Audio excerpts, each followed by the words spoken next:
Dr. June Suma, Chair, United Nations Permanent Forum on People of African Descent, distinguished members of the Permanent Forum, representatives of member states and civil society, ladies and gentlemen. I bring warm greetings from the Caribbean community to this esteemed gathering as you conclude the third session of the Permanent Forum on People of African Descent. I extend heartfelt congratulations to my sister, Dr. June Suma, a most distinguished citizen of our CARICOM member state, St. Lucia, on her appointment as chair of this body, and I assure her of the community's full support. I also recognize and express deep appreciation to Dr. Epsie Campbell-Barr for her pioneering stewardship of the Permanent Forum for the past 2 years. In a relatively short time and with limited resources, the Permanent Forum has established itself as a respected and relevant consultative body.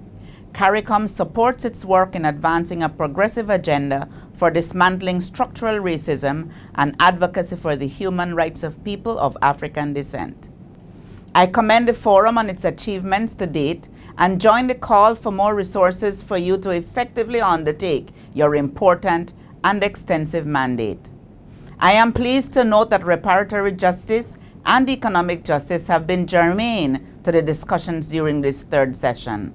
Over the past decade, under the leadership of Chair Professor Sir Hilary Beckles, the unwavering advocacy of the CARICOM Reparations Commission has reinvigorated a compelling global movement for reparatory justice for the crimes against humanity of native genocide and chattel enslavement.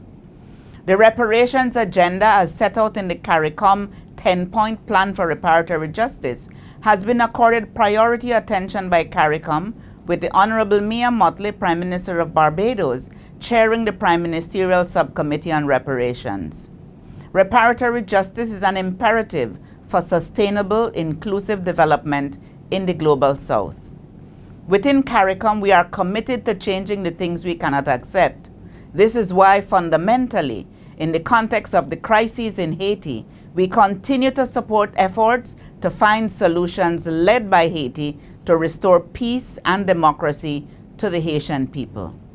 Reparations are more than overdue to the people of Haiti, who have already paid twice for their freedom from enslavement, which was won in the Haitian Revolution, after which the Free Republic of Haiti was required to pay reparations to the former slave owners. As the International Decade for People of African Descent comes to a close this year, I am pleased to convey that heads of government of CARICOM have expressed their full support for the observance of a second decade by the international community. The increasing global recognition of CARICOM's call for reparatory justice, as well as the establishment of the Permanent Forum, are valuable outcomes of the current decade.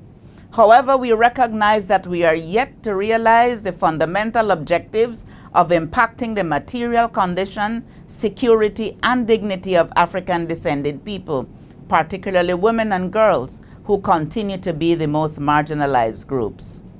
A thorough evaluation of the current decade and the declaration of a second decade by the General Assembly with the requisite funding for effective implementation are therefore critical next steps.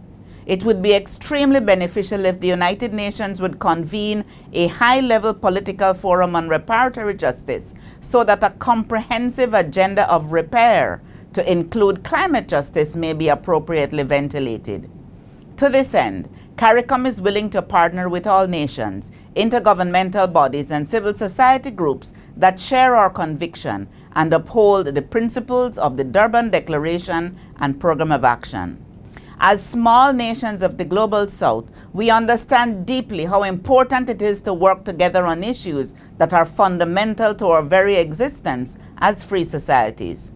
I encourage everyone to work together to eradicate racial discrimination, and I wish the Permanent Forum continued success as we collectively advance our agenda of building inclusive, equitable societies. Thank you, ladies and gentlemen.